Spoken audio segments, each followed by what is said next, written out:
Santapan Harian Minggu 13 September 2020. Hari ini kita akan membaca Mazmur pasalnya yang ke-105, ayatnya yang pertama hingga ayatnya yang ke-11. Namun kita akan membacanya pada ayat yang ke-7 hingga ayatnya yang ke-11. Sebelumnya, mari kita berdoa. Di dalam terang-Mu ya Kristus, kami mohon, mampukanlah kami untuk memahami sabda-Mu. Di dalam Kristus Yesus, kami memohon. Amin. Mazmur 105 ayat 7-11. Dialah Tuhan Allah kita, di seluruh bumi berlaku penghukumannya. Ia ingat untuk selama-lamanya akan perjanjiannya, firman yang diperintahkannya kepada 1000 angkatan, yang diikatnya dengan Abraham dan akan sumpahnya kepada Ishak. Diadakannya hal itu menjadi ketetapan bagi Yakub, menjadi perjanjian kekal bagi Israel. Firman-Nya, kepadamu akan kuberikan tanah Kanaan sebagai milik pusaka yang ditentukan bagimu.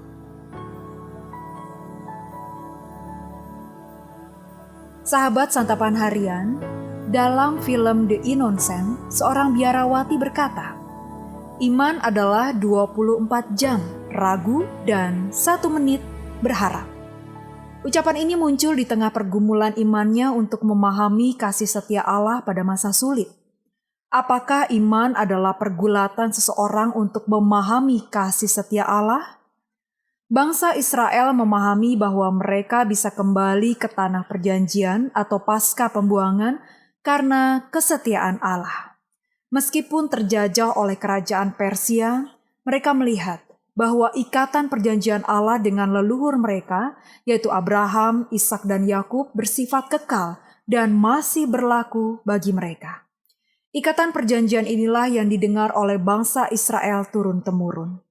Kebaikan dan kesetiaan Allah terhadap perjanjiannya disaksikan oleh bangsa Israel dalam tradisi Taurat.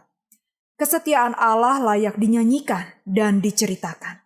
Namanya layak ditinggikan. Pemazmur mengajak semua orang percaya untuk mencari dan menaikkan rasa syukur kepada Allah. Hal yang menarik di sini terletak pada kata bersyukur. Jika dilihat arti harafiahnya, kata bersyukur berarti sikap kedua tangan yang terbuka diarahkan kepada Allah sebagai bentuk pengakuan dan penghormatan di depan umum. Pengakuan ini ditunjukkan kepada pribadi Allah yang setia terhadap perjanjiannya yang bersifat kekal. Kesetiaan Allah itu telah teruji dan tidak lekang oleh waktu, karena Allah berulang-ulang datang menyapa dan menyelamatkan umatnya dari kehancuran. Sebagai orang percaya, kita telah masuk dalam perjanjian Allah melalui Kristus. Tetapi kita jarang menaikkan syukur kepada Allah. Hal itu terlihat saat kita ditimpa kemalangan. Terkadang kita sulit melihat kesetiaan Allah, apalagi memujinya. Padahal tangan Tuhan selalu terbuka bagi umatnya yang membutuhkan pertolongan. Mungkin kita tidak sadar melihat cara kerja Allah yang terlalu lamban membimbing kita menemukan solusinya. Marilah kita dengan rendah hati belajar melihat kesetiaan Allah yang tidak pernah pudar, agar hidup kita penuh dengan rasa syukur kepadanya. Mari kita berdoa. Ajarilah kami untuk selalu setia kepadamu, sama seperti Engkau yang senantiasa setia kepada janjimu. Di dalam kasih-Mu ya Kristus, kami memohon. Amin.